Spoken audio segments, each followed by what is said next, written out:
Hey guys, we're here with Andrew Hesford with his third place Scharhrot deck. Do you want to sort of like explain the card choices and everything? So obviously, Neo Scharhrot, one-sided skin. It's my main grade 3, both Vanguard and Vanguard. GB2 is we have 10 cards in soul. When he attacks Vanguard, he gains 5,000 power, and you put on can't guard with grade 0s. Yeah. It's a particularly strong skill. It's basically Silent Tom and Dark Regulars. Yeah. Fantastic card. Second other skill is basically Soul Charge 2. You have 4 Darkness in Soul. One retires 1 Rearguard of their choice. It's not the best on stride. Like it's not Chrono Jet G, but it does the job. It guarantees Darkness. It controls field a little. Yeah.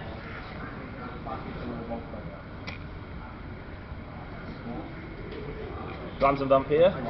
He's my backup, but he's actually better on the Vanguard than Scharhrot is.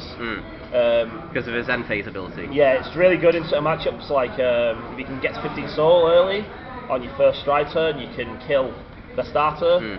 Like good starters to kill. My own starter ranged Chrono Dram. It lowers the power a lot on in Gear Chronicle because they can't get the double transit. Yeah. It's like you make them minus a lot by killing the trap. He's really good against Link Joker. So he can let you keep one of the columns empty constantly. Yeah. So you can't triangle at you, so you can keep the pressure up with Scharhrot and eat him, play a new one. Unless it's against Chaos. Yeah, no one was playing. Luckily, no one was playing it. Not yet, anyway.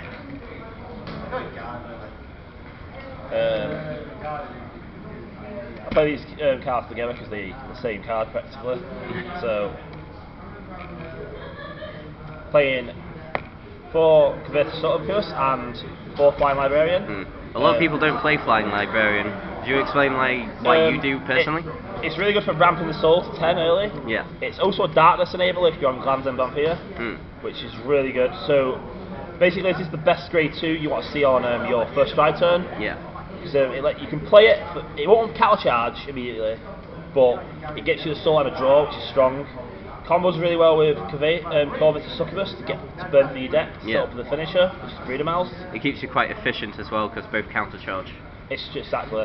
The difference is minor. Corvus is Darkness, so she can't be used without already being enabled. She can't be like, And she still charges 1, draws 2, discards 1, and it's 9k. Yeah. Flying Librarians, 8k, which some people disagree, but I think it's still really powerful. Still charge 2, draw 1, can't charge 1 if you have 10. Yeah. This one's can't charge for at 6, and then draw at 10.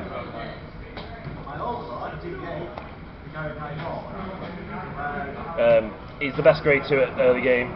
Yeah. You play him. You can rush with him. You can. Yeah, exactly. He's basically a lot of the power in the deck. Most of my games, I would stall on grade 2 because my deck has, other than blasters, I believe my deck has a better grade 2 game than most of the decks. Yeah. Because of this guy. Call him on rare, look at top 7. Generally you're looking for the one-off mini-max assassin, or more preferably the one of you air-tagger games for a draw if last 1. Yeah. Drawing early game is a lot stronger than drawing later in the game. Yeah. Because cards are much more limited on grade 2. Yeah. Late game he was used sometimes for his last 1 game 5k skill, but he's generally an emergency attacker. Yeah. Late game. One-off tech listed Vampire, it's a Nociel. I didn't use it very often because I'm playing 1, didn't draw it all the time. The games I did draw it, it tutored me a permit guard per game, and it also tutored me for my second Scharhrot for my combo turn. It's a good one-off. Okay. 4 Pure Succubus. A lot of people disagree with this, but I don't want to pitch my grade 3s to stride with because they're my main rearguard power. Yeah. She also tutors for Scharhrot if you have 1 in hand, so you can always get the double, which is your. The difference between double Silent Tom and Steel Silent Tom is massive. Yeah. Having an entire front row that's Silent Tom is like. It also lets you in matchups where Glandon's bad, like Granblue, you want the Scharhrot on stride field to force them to use their GB2. Yeah. Non-defensively, so you can use her to search him out for riding purposes in that matchup. Other than that, she's a solid card. Stravos are staples in most decks. Yeah. The best grade 1 in the game. Like, it does everything. Yeah, that's like insane. 3 skills and none of them GB. If you have 2 darkness, which is very unlikely not to happen, Yeah. I never missed the 2 darkness skill for it being a stride fodder all tournament. It's a stride fodder. When it's placed into the soul by any means, Cardblast 1 to draw a card, incredibly strong. And it's also got the 3rd skill, which is less used, but I use it a lot. It's Cardblast 1, discard a card, soul charge 1. My deck's win condition is to get my deck down to as little cards possible. So what I would do a lot would be, say I'm on my Cardblast 1, discard a card to add a Jaeger, I'd soul charge it. And I'd keep using them, pitching the Jaegers, to keep it going until I had to my Cardblasts. I was at 1 Cardblast left, I needed for my combo. That helped me, it makes my consistency more at getting through my deck. There's not much more I can say about this card. Closet Balloon. A lot of people play Subversive Avarice, but I'm playing this because it's a tempo based deck. It's not built to play a long game. I want to win fast. I can't win a long game with say Blade Wings or Luard because they're just going to outvalue me over a long game regardless. So I play this. It's a really efficient card. If I'm at 10 soul and I have another copy of him in there, making him my ideal grade 1 ride in my opinion. When I perfect guard with him, I can draw a card but not discard like Young Witch Lenin. It's a really good card. It's kind of like Lien, but it also helps me thin my deck, which helps my strategy. So like Lien with the new Anastasia. Yeah, exactly. It's slightly worse than Anastasia, but it does have slight values that you draw immediately. So against some things like Dimension Police maybe, and you want to just get your throw down the into the warpath to get killed. It's really strong. It's also a situational. It's also a situational booster because it's 8k. I used it once to make a 16k column with Librarian, which won me a game. A good card. 1 Dark Knight of Nightmare Land. I really like his art, and I needed to play a 5th crit for pressure reasons because I had no rear guards. For example, Kagero with Belog. Stands are not very good against Kagero. Chaos, as mentioned before, they can triangle at me. The stands don't do anything at that point, so I still need to have crit pressure in case they're on 4 damage. He's also an emergency darkness, I believe. In one game I had 1 card left in deck, but I couldn't get darkness. And I had this in my hand called Suddenly Couldn't Braid Him Out. The game ended up being mine. For one-eyed succubus, it's the Scharhrot crit trigger, which I think every clan has an equivalent of at this point. It's actually really good. It's one of the better clones because of the synergy it has with the deck. It moves to the soul, draws a card, gets 5k, so it's got great synergy with Jill's the Ray. Amazing synergy with Blade Mouse because it lets you get it into the deck immediately. It's kind of like Belial Owl at that point, but not as good, obviously. But still a really good card. 3 Werecats Recruit. I would have liked to have played 4, which I did in testing, but your reasoning for the crit, you need I needed the crit, and all my other triggers are better than this. Either because they're already a crit itself, or they're just better. It's the best early game. I like to do this early game, weirdly enough. When I guard with it, instead of going to the drop zone, if it's successful to guard, it goes to my soul. The reason this is good is because it means I can cycle it into my deck. So it's kind of like, you know, like your trigger is guard, put it to deck. It's really, really strong. It's also got other utility. If I'm on darkness during my opponent's turn, it becomes a 15k shield, which is quite nice after G-guarding. It's kind of like a vanilla G-guard. It can also be used as a clutch 9k booster, which is relevant. I had a game where my opponent hit rounded my Scharhrot. I'd left the booster open and I hit the Werecat, and it came 16, which my opponent did not expect. Strong card. I like it. Probably the best stand trigger in the game at the moment, which is fully legal. It's effectively Dr. Efros. Return it to deck. Like the amount of filtering you can pull off. There's games where literally I'm on 20 card deck and I just keep redrawing this with itself. Get to 1 card and my opponent's dead because my entire deck is now triggers. Sorry about all the by the way, I'm a bit shy. Basically the card is when move it, put it on the deck, shuffle. If you have soul charge 1, if you have 6 cards in soul, you can counter charge 1. This is really good because it means that I can use my librarians early. Yeah. And I'm not losing out on my card blasts, or I can recover card blasts really, really well. It's also very hard to deny the deck resources because of this card. Yeah. You may have seen like the WoW players with one card blast do loads of good like cool things because of an Abyssal Owl. Yeah. It's like that. Like you can just go infinite, get a lot of advantage. It just enables like the deck like plus even further. it trading in. It's a 1-for-1 trade because I'm playing a lot of draw cards, as I've showed already. Yeah. It can cycle into these, which then lets me recycle into this. Yeah, it just keeps the loop going basically. Or you can always live the dream and hit Jaeger off the soul charge and then draw 2, so it ends up being a +1. Oh, that's insane. Vincent, it's the best heal trigger from Fire Selection, along with the Spike Brother one, the Pale Moon one, and the Genesis one. Because they all go into soul. Yeah, and the others have. It gives you even more resources. Yeah, also in addition, so I probably should show you since I'm going to start about, he's obviously paired with Vincent. Yeah. The reason it's good is similar to the Werecats recruit, so if you vanilla G-Guard with Vincent, which isn't bad, he's also a good G-Guard in himself, you can move it to Soul, which then gets immediately cycled back into the deck later in the game. You don't even need to use the flip, you just... Yeah, so it means that I'm actually cycling a lot of my triggers in. It's a really strong... One-off Enigmatic Assassin. I'm pretty sure everyone knows this card's cancerous. Yeah. It's a really powerful card. I play it as a one-off tech for certain matchups.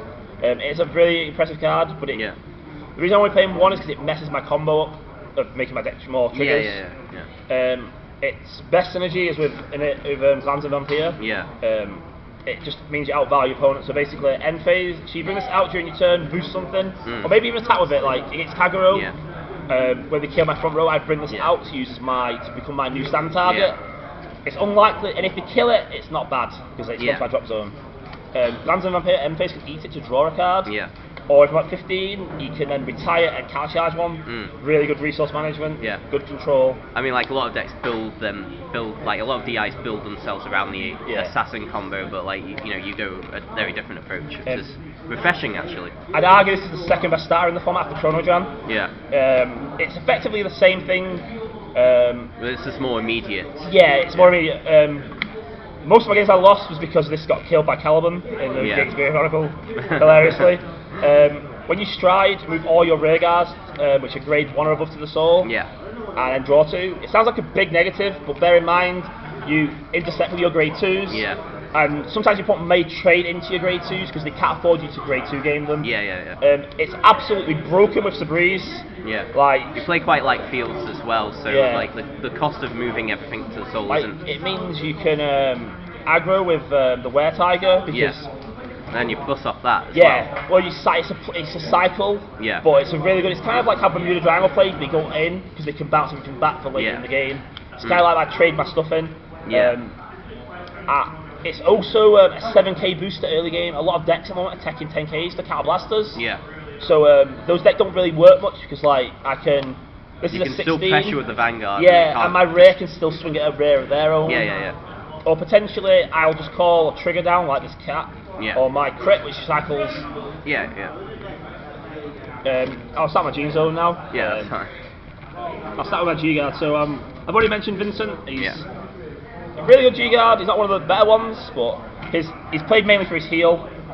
His heal is really good in the deck. His actual skill is flip a copy of a G guard. He gains 5,000 power per soul charge one. Gains 5,000 per call. You always revolve the heal before him. He's no Uluru, but he's free. And like I had him as 35k shields, nothing to scoff about a lot of the time. But mainly I use him as a vanilla. It's just when you need it. I got Malakbat. She's the original DI G-Guard. She's still really good. It's soul charge 2 when you guard. If you have 6 soul, gain 5k. Generally use the when I need to just top my soul up for my if I'm not stride if you're about to go in. Like a lot of games, I was not stupid enough to stay on grade 2 against blasters. I know who my predators are at that level, and I know they're going to win if I stay at that level. I used it against Messiah once because he intelligently denied me Counterblast, so I couldn't actually use my librarian. So I used this in advance. I'm guarding a rear guard. Got the soul I needed. Really good. Cryptic Gnarly Snapknack. He didn't use him very often. He's to counter multi-attacking. Yeah. Or the problem is every deck got multi-attack against me. Attacks with the rear guard for the Vanguard. Yeah. And he's a Vanguard versus Vanguard Ability, G-Guard. yeah. He's really good though. He's Cabas 1 to give you trigger boosts effectively. If the opponent survives my first combo and my all triggers, it's really good to hit defense trigger and play this to make you Vanguard 21k. You just basically shut down the whole turn at that point. It makes things really efficient to guard. Yeah. I rate him, it was a one-off definitely. Yeah. Saint Germain, I didn't use him all day. He exists in my G-Zone because I don't want to get sacked by Dimension Police. Yeah. And I don't want to get sacked by VMAX. If I've got 50, basically 10 soul, he's a plot maker. Gains 10k, 25k V-Guard, so he's not bad. Yeah. He's just inferior to all my other G-Guards. Yeah. He's a very niche pick. Yeah. But you've got the room for If he was in any other clan, he'd probably be one of their better G-Guards, like plot maker. At 15 solo, he's amazing against those two fake standards mentioned, which is Dimension Police and Narakami. He gives any unit resist in the guard circle, vanguard circle, or rear guard circle. Yeah. So against VMAX, you give your vanguard resist, so he can't burn you. And against Dimension Police, you play him after you've guarded to give your guardians resist, so he can't break you. Yeah. And that means it's basically GG at that point with Dimension Police. Yeah. Mask of Demonic Frenzy Ericus. He's tech because some people tried to damage Counterblasts. Yeah. He's the old first stride, he's on hit. His skill is Darkness. On attack, Soul Charge 2. If you have, then he gains on hit, you point chooses a rear guard and retires it. Nothing fantastic, and if he has 15 cards in Soul, when he declares his attack after the Soul Charge, he gains 1000 power for every card in Soul. Yeah. I never got that skill off. I used him once against Blade Wings. He actually won me the game because they didn't expect it. He got me to my 10 soul for my Scharhrots to be alive after my G-Guard. That's it. Brooklyn Betray. I actually never got to use him. The one game I could have used him, I actually jumped at the start of the game. I needed to G-Assist and I went, there's no way I've ever entered GB against Messiahs. And I G-Assisted him away. And you could have actually gone into I actually could have gone into him. He would have been the most optimal strat at that point. Yeah. His skill is for every 13 cards on the soul, aka if you have 13 cards on the soul, because you're never going to be over that, plus 26, your front row gains 13,000 power and plus 1 critical. In other tournaments, he was really good, but so like my opponent heal, say they heal to 4 from 6, you can still have lethal because they're based on 5 against this guy. Yeah. The win condition, this card is insane. Yeah. Like restand and basically make your deck entirely triggers. Yeah, so basically the entire deck is to thin the deck to 1 card, hopefully a trigger. Yeah. And you attack with this gentleman after having double Scharhrot rear guard. So the double Scharhrot is hard to guard because they have to use cards they don't want to guard with generally. Yeah. And then you attack with this. He gives 2 units 5k then after you move 2 cards of soul. So generally triggers, 2 back in. So you generally give 1 rear guard 5k and himself 5k because they're going to use their grade 0s on this guy. Yeah. And guarding a 31k guy with normal cards is quite hard. Yeah. Especially when he restands as well. The reason he plays 7 stands is because standing a 16k start Tom is quite counter. Yeah, up to 21k as well. 21k, yeah. And if you get double stand on the first drive, attack, then get stand again on the last drive and restands. It's basically game over. Like even the people who survived, they were crippled. They have their resources just stripped. Like this is the best card in the clan. It's like it makes this deck viable over Blade Wings, and because the Blade Wings have the recycle, which always made this deck inferior before this guy came out. Yeah. It may be still inferior, but I rigged this a really good deck. With them now. Yeah, I actually beat Blade Wings with this guy in top 8. He was under a lot of pressure from 2 of these. Yeah. And it was game over. The old boss man himself, like.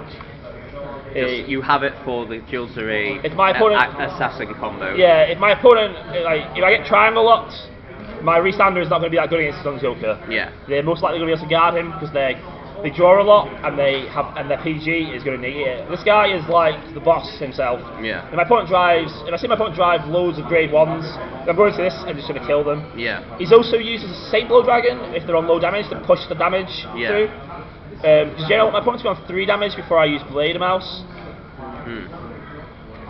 He was a good card. I used him once against the Blade Wing player who gave me no Counterblast all game, and it won me, and he killed him because he had to normal guard it. He survived, but my rear guard with the crit killed him. Yeah. Boosted by the assassin. Okay, go. That's tries my game. One seems in the Scharhrot. I didn't actually use him on the day, but he's really good. Most people should know what he does. His skill is when he attacks Vanguard and Cardblast 1, move all my rear guards into my soul. Then if I have 10 cards in my soul, he retires all my opponent's rear guards. It doesn't target, so it kills things like Chameleon, other resist units. Then if you have 15 cards in soul, he gains Sentinel block.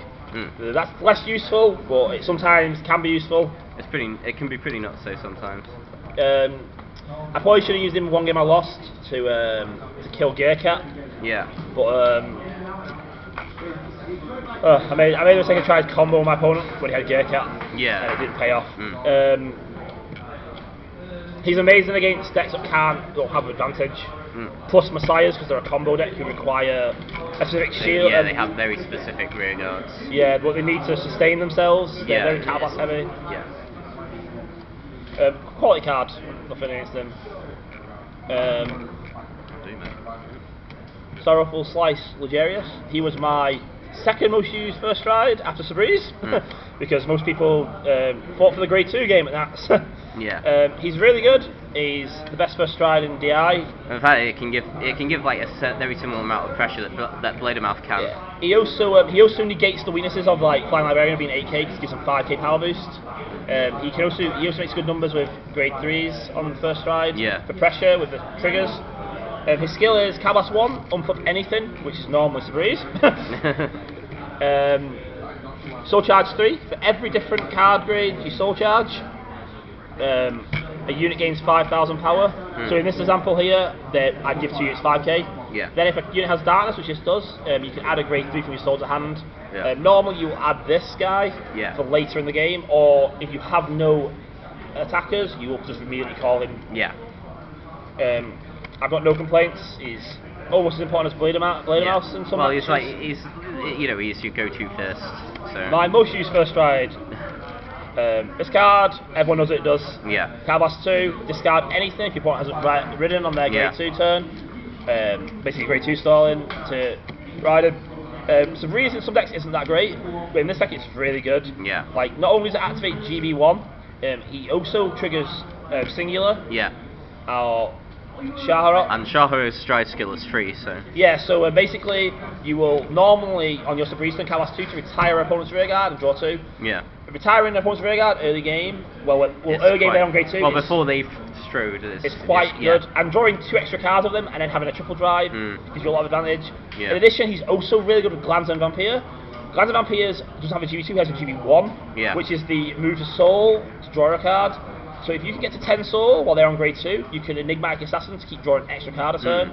You will outvalue your opponent too much and they have to ride or they will lose the game. Yeah. Okay, so that's basically the deck. I think like with most of the cards you explain, you've touched on like the basic combos that you go into and everything.